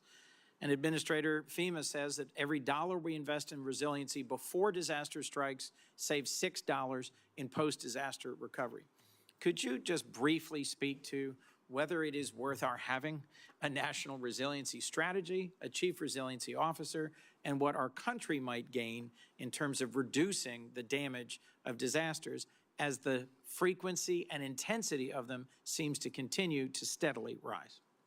Senator Coons, we have seen an increase in the number of severe weather events, but not just the number, the complexity and the impacts that they're costing, and it's making the recovery harder. But I have also seen, as I have traveled across the United States, where we have invested in resiliency and we have seen minimal damage, proof that that investment makes a big difference in helping So what would the communities value be of recover. having a national strategy and a single coordinating office or officer? I think what we need is more communities to understand this better, and if we can have a coordinated effort through a national strategy, it would help communities develop this type of resilience plan. Let me raise one other thing, if I could. We're celebrating the 30th anniversary of AmeriCorps this year, and in response to disasters, AmeriCorps members from all over the country redeploy to help with response assistance. In North Carolina and in Florida, nearly 500 AmeriCorps members have been on the ground in communities. Our former colleague, Senator Blunt, was really struck by how in Joplin, Missouri, when they were hit by a horrific tornado, it was weeks and months later, AmeriCorps members who remained on the ground helping with rebuilding housing, with responding to the community, and with delivering services. The AmeriCorps members who are serving in North Carolina and Florida have embedded with FEMA. have worked with local faith organizations, civic and community organizations, helped deliver everything from wellness checks to folks who are isolated due to a lack of transportation or power access, or who simply need grocery gift cards or access to clean water. The supplemental requests $80 million for AmeriCorps. It is a tiny amount out of this very large bill. But I just wanted to take a minute and ask, if I could, Administrator, if you see value in having these AmeriCorps members continue to be a part of your disaster response teams, helping fix up damaged schools and homes and helping clear debris, and whether you think this is an urgent and important piece of this supplemental. Senator, I talked in my opening about how this is about partnerships, and AmeriCorps is one of our best partners. The AmeriCorps teams go in the field and they do things like staff call centers, like you said. They muck and gut homes. We mission assign them and bring them in to help us in communities. In fact, we've mission assigned them 7 times in 2024. And they are such a critical partner to helping these communities, helping these homeowners with things that they can't do on their own. I mean, we also partner with them to create the FEMA Corps program, where we have hundreds of FEMA Corps members that actually supplement our workforce in times of need, go out into communities and help us deliver our programs. These programs are critical for the holistic approach to delivering disaster relief. Each of your agencies has an articulated relationship, either like FEMA Corps directly or indirectly through grantees. And I'd urge you to look at ways that AmeriCorps members can help expand the reach and impact. If I could, Mr. Secretary, just one last question. The Key Bridge was a critical artery, not just for Baltimore, but the whole East Coast. It impacted the Port of Wilmington as well as our community. We worked alongside the folks who've been engaged in that urgent recovery.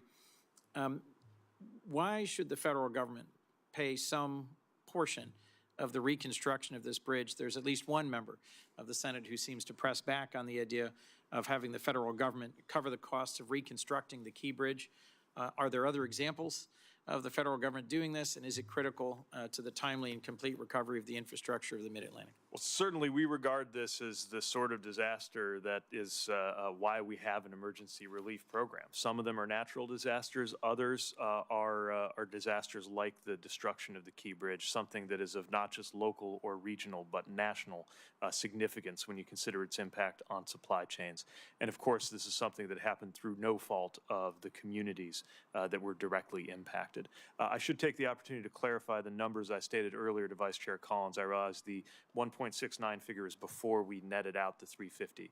So the correct answer would be 1.69 less 350 is what is contemplated in the request. But again, that principle is we will recover some funding through things like the insurance, but the rest of it the President has committed to provide. Because again, this is what we do for any community that is hurting, and certainly when there is an asset of national significance like the Francis Scott Key Bridge. For better or worse, all of us at some point will be asking for urgent disaster response funding, and I think that's a key part of this committee and our work together. And I also recommend to all of my colleagues the bipartisan bill that Senator Murkowski and I have to invest more in resilience. Thank you very much. Thank you, Senator Coons. Senator Fisher. Thank you to the chair and ranking member for having this hearing today, and thank you to all the members of the panel for coming. Director Criswell, as you know, Nebraska saw 5 separate major disasters declared in 2024. And I've heard from communities across the state that have faced lengthy delays due to FEMA processing and the red tape that takes place in bureaucracies. Many of these communities are still in the process of recovering from the 2019 flooding along the Missouri River. One example that I have recently was in the city of Plattsmouth, which backs up against the Missouri. The city has waited nearly all of this calendar year on a very minor scope of work change request. And these are small rural communities with limited resources, and they're really doing the best they can to support their residents. I can appreciate you and your best, that you're doing that, your best with the resources and the staff that you have. But the issues I'm talking about here aren't ones of manpower. It's not one of logistics. It's paperwork. It's red tape. Will you commit to working with my office and the Nebraska Emergency Management Agency to ensure that these impacted communities can receive timely responses and are not subject to these really, really long delays, which we all know add cost to the project in the long term? Senator Fisher, I've been a local emergency manager, and I understand what they're going through. You definitely have my commitment, and we are looking always for ways to reduce the bureaucracy, like recently changing the small project threshold to $1 million to reduce some of that paperwork burden for these smaller communities.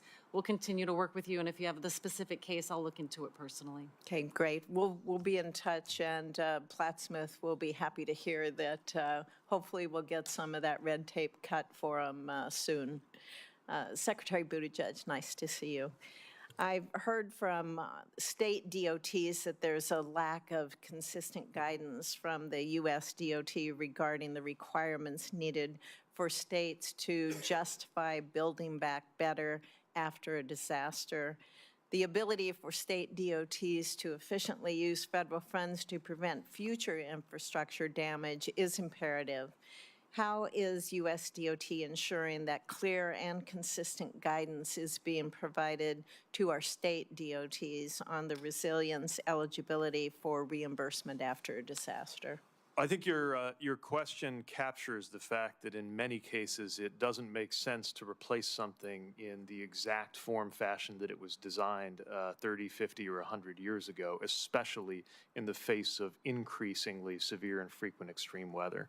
Our programs do contemplate the ability to do that, and we work to make sure not only is there a categorical exclusion designed to cut the red tape for projects that simply are about replacement, but that there's support for enhancing and increasing the resiliency of what is designed, including knowing sometimes a significant design change is appropriate given what might have just been learned. The statute does constrain us in some ways, but often it is possible within the framework of statute to justify those improvements or betterments by showing that if you consider the reduced risk, there really is a cost benefit to those improvements. Would be happy to work with you or your team or any other states that you have spoken with on any specific cases where they're trying to get the right flexibility. We'll do whatever we can to support them. I'd be interested in hearing any suggestions you may have. I know we're on a short time frame, but to hear any suggestions you may have when you reference the existing statutes that we have to work with now. What can we do in a new Congress, most likely when we're looking at another transportation bill, to be able to use our resources in a responsible manner, but also to move projects quicker? If you have specific changes, I'd really be interested in hearing some of those. Would welcome a chance to work with you on that. Should I preview them now or just? No. All right, we'll get back to you on that. Thanks very much. I have another question for you. While I have you here, within days of that 2019 major flooding event that hit Nebraska, NDOT requested quick response emergency funding from FHWA. However, it took the agency over 3 years to release the quick release funds that were there. These funds that are to be used for priority emergency repair work on federal aid routes. So why isn't FHWA able to reimburse for emergency repairs in a more reasonable amount of time? And again, do you have any ideas on how to make that process go more quickly in the future? I would really like to see that happen. I'm not familiar with what took place in 2019 before we arrived, but what I will say is that our goal and generally our practice in recent disasters has been to turn around a quick release request the same day. Now, that does involve working closely with the Department of Transportation involved to identify those dollars that are really going to be needed right away and can be put to use first versus those that are more appropriate for a semi-annual allocation. But in both instances, whether we're talking about a foreseeable longer-term expenditure or something where we're talking about slope stabilization or rerouting traffic, something you need right away, that funding is no barrier to those on the ground trying to get that problem solved, and want to continue to engage on any refinements to the program that would help with that. I will note the Federal Highway Administration is in the process of a full overhaul and revision of the ER manual that lays out a lot of those procedures, and I'm hopeful that that will bring additional clarity and refinement to the process that might have helped in the situation you were describing. Okay, thank you very much. Thank you. Senator Schatz. Thank you, Chair. Thank you, Vice Chair. I want to thank all of the appointed officials who have done an extraordinary job in helping us to recover from the Maui wildfires. I think everybody knows the story. A very small, discrete, compact town was 100% leveled, incinerated in a matter of hours. And more than 100 people died, and we are dealing with the consequences going forward. But I want to deal in facts now, because as Senator Tillis said, the media has moved on from the spectacular and terrifying suffering, and yet people are still suffering. So let me start with Secretary Todman. How many structures were destroyed in the Lahaina fire? My team advised me that there is about 4,000 residential units that were destroyed. 4,000 housing units, 90% of the impacted area, 2,200 structures. And about how many people does that represent? Probably 2.5 times that number, sir. Yeah, so it's about 12,000. So one of the things you need to know about Lahaina and Hawaii generally is you have a lot of multi-generational families, so that per house, but the number of people per household is way higher. So you have about 12,000 people without a home. And I want everyone to listen to this one. How many homes have been rebuilt? We took a look at the Maui County Recovery Dashboard. It appears that there's just one, sir. One home rebuilt. 116 permits issued.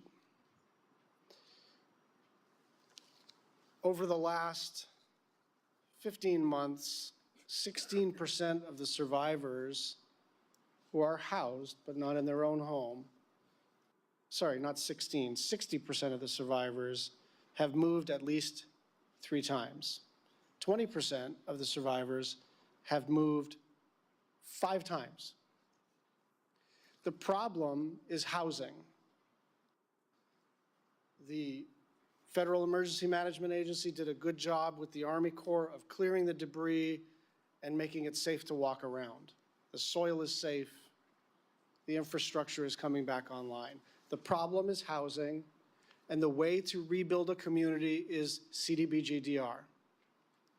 And I want to make 2 points about CDBG-DR. The first is the practical impact of a lack of an authorization. We are currently digging a trench for temporary infrastructure with FEMA money in partnership with the county. And it is, I mean, it's expensive to do anywhere, I get it, but it is really expensive to dig a trench on Maui. More than Oahu, by the way. It's already expensive in Hawaii generally. We just picked the most difficult, most time-consuming, most expensive place to try to dig a trench. And as soon as we get that DR money, they're gonna have to dig it back up. So if anybody thinks a lack of an authorization for this program, which we annually put money towards, it's not as if you're being a fiscal conservative by not authorizing this program. You're just ensuring it is done in the maximally stupid way. We have a bipartisan bill that could fix this pretty narrow problem. It wouldn't cause a penny of additional federal resources to be spent. It would just ensure that when the 2 secretaries get together and think about disaster response and disaster recovery, that they could do it together and act like smart public administrators who don't want to waste money. They are being forced to waste money because of the lack of an authorization. And so, Secretary Todman, I'm sorry, I was supposed to ask more questions, but I got a little wound up. Secretary Todman, I want you to just walk us through what the human impact will be, set the DR authorization aside, if we don't fund CDBG-DR for Maui. What will happen to these Maui families? Well, I think that at some point, there's going to be a need to shut down some of the temporary housing arrangements that families have, and notwithstanding, I'm sure, what will be great attempts by the governor and the Maui County mayor and yourself, some of those people will leave Maui. Some of those folks, if they don't find a home, may be rendered homeless, which of course is not something any of us want. But inevitably, not having those homes rebuilt means that Maui will continue to have an acute housing crisis, which it had even prior to the wildfires. So I think it will impact not just the victims and the survivors, but everybody who lives on the island. Thank you, Secretary, and thank you to all of you. We are about to, hopefully, spend some number of tens of billions of dollars on disasters across the country. But as Senator Tillis said, and Senator Fisher said, and I am trying to emphasize, we don't have to do it unintelligently. And so I know we're appropriators and not authorizers, but we are all members of the United States Senate who have influence and who sit on authorizing committees. There is no reason we should spend this amount of money in a way that is so clunky that the aid doesn't get to the people or that we spend more money than we ought to. Thank you very much. Thank you, Senator Bozeman. Thank you. Thank all of y'all for being here. We do appreciate your hard work. Secretary Torres Small, we appreciate you very much. I've enjoyed working with you the last several years, and I know you've been out and about as much as anybody. I think about you being in Arkansas and at one of our smaller communities, and then a person from an even smaller community being there and talking about our water problems, and as a result of your leadership and everyone working together, I think we were able to put together a project that was really the last biggest group of people that didn't have water. I think it was 500 families now have water as a result of that. So that's those are good things, and I know you've worked really hard to do that. I'm a little bit concerned about USAID and their response to what's going on right now, though, in the sense, you mentioned that agriculture is at the 20-year average. 20-year average doesn't mean anything right now. There's no person working in America that wants to be at the 20-year average. Boeing has struck, all of these different areas that we see. They're not asking for a 20-year average or whatever. They're wanting 20, 30, 40% increases. And so I agree with Senator Hyde-Smith. It's really dire in farm country right now. So the other thing that I think is unfair is that when you talk about agriculture at the 20-year average, if you're growing, if you're producing cattle, things like that, it's very, very good. If you're growing something in the ground right now, it's very, very bad. And so I haven't been around here forever, but I've been around here for a while, and I've never been in a situation where the bankers are coming in saying, if you don't do something, we're not going to be able to, because of our bank examiners, we're not going to be able to provide the credit that our farmers need. That's not the 20-year average. It's not a rosy picture. It's a very dire picture. So I would agree with her from being out in the field, and many of you on the committee, as they were home campaigning, being among rural America, or texting me, what about the farm bill? What are we doing? How's it coming? Because they were hearing from their producers. But this is really a critical situation. And so I'd really like for you to talk a little bit more about that. And again, you're out and about as much as anyone. Can rural America endure this without significant help? Just yesterday, I was talking with rice farmers from Arkansas and also Mississippi, and they showed me a graph where, there really are challenges, because although we continue to work to drive down the cost of food, and we've also seen that reflected in terms of international commodity prices, we haven't necessarily been able to stem inflation, but there's still high prices for things like fertilizer, there's a real challenge to retain and pay farm workers. And there continue to be challenges with interest rates. So I've certainly talked with farmers who are struggling. And I know they're very eager. I think we're pleased to see both versions of the Farm Bill. They're very eager to see movement on that, particularly with the dairy cliff coming in December. And I am also eager to have a conversation about how we support farmers, recognizing that there is a climate of fiscal responsibility, and diving into those details about who really is hurting will benefit both the short term as well as the long term. How do we build back so that we're both supporting existing farmers but investing in future opportunities for future farmers? Have you talked to lenders? I have, absolutely. What are they saying?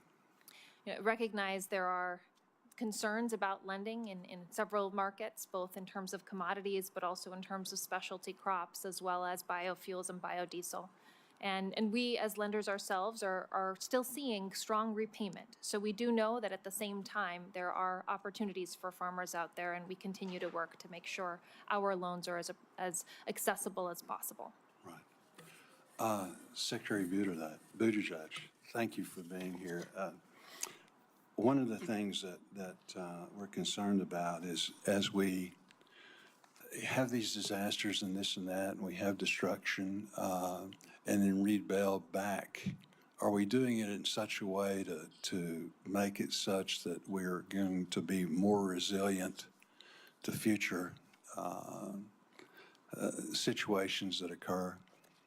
Do you feel comfortable in that regard, or are there more resources or more research that we need to be doing in regard to that? Well, the good news is we're taking steps that weren't possible before the bipartisan infrastructure law, the PROTECT program in particular, largely through formula going to states as well as discretionary awards. This is the first ever dedicated federal program, and it's north of $7 billion to help with resilience projects. But I believe the need for resilient construction and reconstruction is only going to grow. And as Congress contemplates the next, whatever the successor to IIJA is, I think it'll be important to take on board the data points, both in terms of the early successes we've seen with PROTECT and the mounting need and the likelihood that it will only be more acute in the years to come. Good. Thank you, Madam Chair. Thank you, Senator Bozeman. Senator Reed. Thank you very much, Madam Chairman. Let me begin by thanking Secretary Buttigieg for the tremendous assistance with our Washington Bridge problem. We had a major bridge system that connects essentially the east and west sides of the Providence metropolitan area. One side had to be shut and demolished. The Secretary has been very, very helpful in providing grant money of about $221 million. Thank you, Mr. Secretary, really appreciate it. And your personal appearance up there, and I hope you enjoyed lunch in East Providence, but thank you very much. There's another issue that I'd like to raise that is, I've tried to incorporate in the disaster loan supplementals, and that's LIHEAP. Senator Collins and I have been leading the way on LIHEAP for many, many years. And for people who cannot keep their home warm in the winter or cool enough in the summer, that's something of a disaster. President Biden requested $1.6 billion last year. It was not granted. And we are already behind, I think, in terms of preparing for that. But having those issues aside, let me address Administrator Guzman. Again, related to the Washington Bridge disaster, there were a lot of small businesses affected. And I thank you and your team for distributing about $47 million in EIDL loans. However, I've heard from many of the local and small businesses that it was very slow, very timely, very difficult to understand. So how can Congress help SBA provide a smoother EIDL application process? Well, thank you for that, Senator. And yes, we were proud to be able to support over 600 loans to those affected by the Washington Bridge collapse. SBA this year has transformed its lending program under the disaster loan program. We've relaunched a new platform that is now available. It takes about 14 minutes to apply for an SBA loan now. We've cut down processing from 100 days to 50 days with the investments that we've put into streamlining and simplifying our system as much as possible. So we're on the right track to continue to try to improve the systems and improve the experience for disaster survivors across the country. I will say that as we move towards continuing to try to help as many of those individuals as possible, recognizing that there are some declines, this is a loan, we are aggressively focusing on reconsideration processes and making sure that a no isn't just a final no, that we're able to provide assistance to redirect, reconsider, as well as support them on the ground with the full suite of SBA resources, our small business development centers, our women's business centers, et cetera. As we continue to try to make these improvements into the future, clearly our on-the-ground presence, the administrative funding that we need to support disasters is really critical. That's the foot soldiers who are on the ground helping people understand, those who have difficulties, helping them through that process as swiftly as possible. I will say as well, we're trying to implement policy with an administrative authority to simplify our loans, granting that 12-month of deferment on payment and interest, but also simplifying unsecured financing. Thank you very much. Administrator Criswell, one of the best ways to avoid a disaster is pre-disaster mitigation. I know your agency has several programs that does that. And last spring, we discussed my concerns about the difficulty of accessing these programs. Many of my communities will have plans, will go forward, but they often get the answer no. So what can we do to get these pre-disaster mitigation programs in place to avoid the cost and the difficulties of disasters? Yes, Senator, I appreciate that conversation because pre-disaster mitigation is so critical, and it's going to continue to be more critical with the increase in disasters. We've made some changes to our program by reducing the discount rate to be able to make it more competitive, also being able to give additional points through the scoring system on our competitive grants for those that have never received a grant before, or those that lived in areas or live in areas where they don't have the resources that major urban areas may have. I'm committed to continuing to work with you and understand the barriers that these communities are facing, especially those that have the highest risk. And part of our process is now using our community disaster resilience zone identification to better identify the communities that need additional assistance to help them be competitive and be able to get this critical funding to help them become more resilient. Thank you very much, ma'am. Thank you, Madam Chairman. Thank you, Senator Reed. Senator Moran. Chairwoman, thank you very much. Vice Chairwoman, thank you. I have so many questions and so little time. I want to use some of my time to make a few comments. But let me start with indicating my sharing concerns with my colleagues who spoke previously, the senator from Mississippi and the senator from Alabama, and what I expect the senator from North Dakota to say. Drought is a damning circumstance in many places across the country, and especially at home in Kansas. 79% of the acres in Kansas have been under some form of drought, most of it severe for the year. We have reduced 79% of our wheat crop. We have not had a wheat crop this small since 1961 because we can't grow a crop. You add that to all the other features of high input costs, low commodity prices, high interest rates, and the damage is real. Drought is no disaster is anything easy to experience. And we have our share of other kinds of disasters in Kansas, most notably tornadoes. But drought is something that is so discouraging, so depressing. We have a tremendous increase in the number of mental health and indications in regard to our farming population. I know how it must feel to be a farmer whose great-grandfather succeeded in keeping the farm together, their grandfather, their father, and now it becomes the time, and I should say grandmother and mother, keeping this farm together. But today's farm family they have this sense that if they did it, why can't I? I'm a failure. And drought is this depressing thing that weighs on a farmer every day.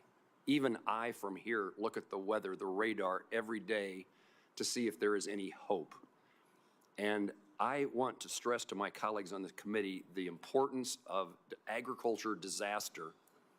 I don't want to say how many years I've been in Congress, but I would say that I've been on the Ag Committee or the Ag Appropriations Subcommittee all of my time here.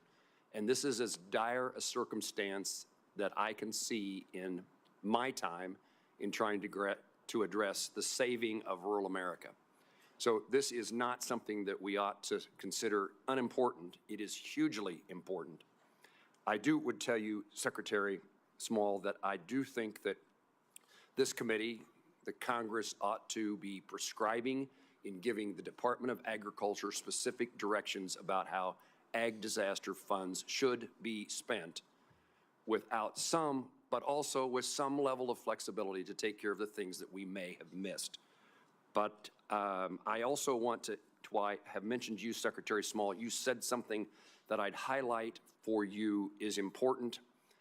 This will seem out of off point, I suppose. But we are battling OSHA with new rules in regard to safety for firefighters. Almost 90+% of our firefighters in Kansas are volunteers. And the OSHA rules and regulations that they are proposing will eliminate the capability of small-town Kansas and small-town America. We have a noon whistle in my hometown that sounds at noon, but it sounds when there's a fire. And as you said, when you saw the volunteers that run to the rescue, people that others have testified to, people who have lost their own homes but come to the rescue of their neighbors. Those are volunteer firefighters across Kansas, and I would encourage the Department of Agriculture to express the importance of that, the role of firefighters, as OSHA makes its final determination about these rules. Then, Ms. Guzman, Secretary or Administrator, we have SBA loans that come from the days of the pandemic, IDEL, and Paycheck Protection. Our Wichita Regional Office is working closely with us, but what happened in too many instances was people who claimed to be somebody else and got those loans, and now the people who are paying the price for that fraud are the people who the SBA and the Treasury Department are pursuing for repayment of loans they never made, never applied for, and never received. And I just would encourage you to again reach out and find a way to put the misery that these individuals are going through no fault of their own, that's the circumstances they find themselves in. And then finally, to a more germane perhaps topic, again, what I think I said is important in all ways of how we fight disasters and how comprehensive the problem is at home. But I also would add, nothing is included in this appropriations bill at this point in regard to NASA. And Senator Shaheen and I are responsible in some ways, many ways, for the appropriations for NASA and the disasters that they've experienced over a long period of time, including in Guam, as well as Kennedy, Johnson, and Stennis, are dramatic and huge and damaging to the capability of NASA to fulfill its mission. Finally, what I want to make certain is I want to express my disgust, dissatisfaction. I sound bold when I say disgust, then I feel uncomfortable being that way, and I change the word to dissatisfaction, excuse me. Disgust and dissatisfaction about our inability to do an appropriation bill for 2025 in this committee, in this session, before the end of the year. And it seems one more time we're going to fail to have that opportunity because decisions made elsewhere. I use that to say that, in my view, this committee, the discussions we had in the reorganization of the Republican conference this year revolved around how to get the Senate to work again and for us to have meaningful work to do. And the answer every time is let the committees do their work. And I'm fearful that in this instance of this disaster program, that once again, this will be shuffled off to somebody else, not the Appropriations Committee, to complete the details. And I would urge the leadership of this committee and all of us to lobby our leaders to remind them that this is the committee that should have jurisdiction over what we're talking about today, and this should not be a one-shot hearing with the administrators of the various agencies and departments that are affected by this. This ought to be our work from now till the end of the year. We claim, and I believe it's true, we have the time to complete the full FY25 appropriation bill, if we're not going to do that, we certainly have the time to be the committee that's responsible for the work that's before us today. Thank you. Well, amen, Senator Moran. I would bet the entire committee support your disgust. Senator Baldwin. Thank you. And I'll associate myself with those comments also. I want to thank the chair and vice chair for hosting this vital hearing today to discuss the administration's request